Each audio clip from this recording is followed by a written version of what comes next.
दोस्तों दोस्तों जो जीवन है, जिंदगियां जो चलती हैं, पति और पत्नी यानी कि नर और नारी जीवन की गाड़ी के दो पहिए हैं।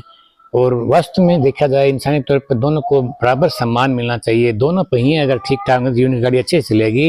लेकिन क्या होता है, अलग अलग धर्मों में जो नारी है उसके लिए अलग अलग भावना, अलग अलग भाव रखे जाते हैं। इसके बारे में एक वीडियो है जो कि आप पूरा वीडियो देखना तो आपको बहुत ही ज्ञानवर्धक लगेगा और बहुत सारी चीज़ें आपको सीखने को मिलेंगी। दोस्तों क्या होता है, सबसे पहला क्या है, अरब देशों का जो भाव है। अरब देशों के भाव में क्या होता है, औरत को एक प्राइवेट प्रॉपर्टी यानी व्यक्तिगत संपत्ति माना जाता है। इसलिए उसको पूरा ढका जाता है, पूरा कवर कर देते हैं। किसी को भनक भी लगती है, पूरा उस पर गुलाम की तरह रखते हैं।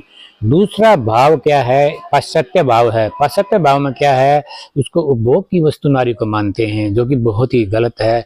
और उपभोग के साथ साथ वो पब्लिक प्रॉपर्टी के रूप में इस्तेमाल होती है। बिल्कुल नंग धड़ंग, कोई ढकना नहीं, कुछ नहीं, और एकदम खुला सब कुछ रहता है। ये भी विचार देखने में अटपटा लगता है, हमारे हिसाब से सही नहीं लगता है।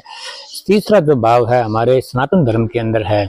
दोस्तों सनातन धर्म में एक ही नियम का पालन किया जाता है, यत्र नायस्तु पूजन्ते रमन्ते तत्र देवता, यानी कि जहाँ नारी की पूजा होती है वहीं देवताओं का निवास होता है। ये भावना के साथ हमारा सनातन दर्शन में ये होता है। हम कन्याओं की पूजा करते हैं, हम लड़कियों की, औरत की एक माँ के रूप में पूजा करते हैं, माँ के व्रत रहते हैं, नवरात्रे होते हैं।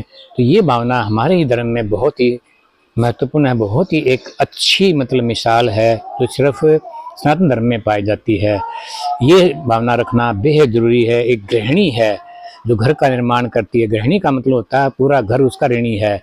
एक औरत बेचारी माँ बाप भाई बहन सब कुछ त्याग कर हमारे घर, हमारा घर बसाने आती है, कितना महान त्याग है। तो क्यों ना उसको सम्मान दिया जाए, क्यों ना वो सम्मान की हकदार है। पुराने ज़माने में भी दोस्तों क्या होता था, हमारे जो पुराने विद्वान आदमी थे, नारी को उन्होंने ऊंचा रखा है, क्योंकि नारी का त्याग जो है महान है, नारी पूजनीय है।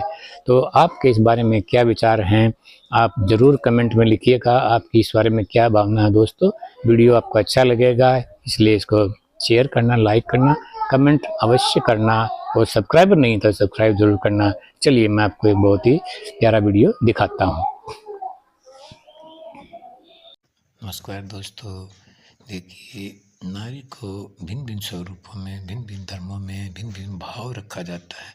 सबसे पहले है प्राइवेट प्रॉपर्टी वाला भाव, यानी कि व्यक्तिगत जो संपत्ति है उसका भाव। अरब देशों में औरत को अपनी प्राइवेट प्रॉपर्टी समझा जाता है, इसलिए वो ऊपर से नीचे तक उसको ढक कर रखते हैं ताकि किसी की नज़र ना पड़े और कोई भी उसको छू ना पाए, कोई उसका उपयोग ना सके। इससे व्यक्तिगत तौर पर ही लोग उसका उपयोग कर सकते हैं।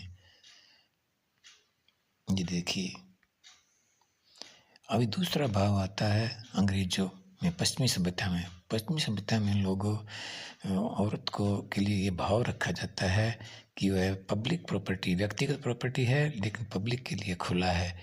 ये भाव भी उत्तम नहीं है, तो ये भी प्रशंसनीय नहीं है।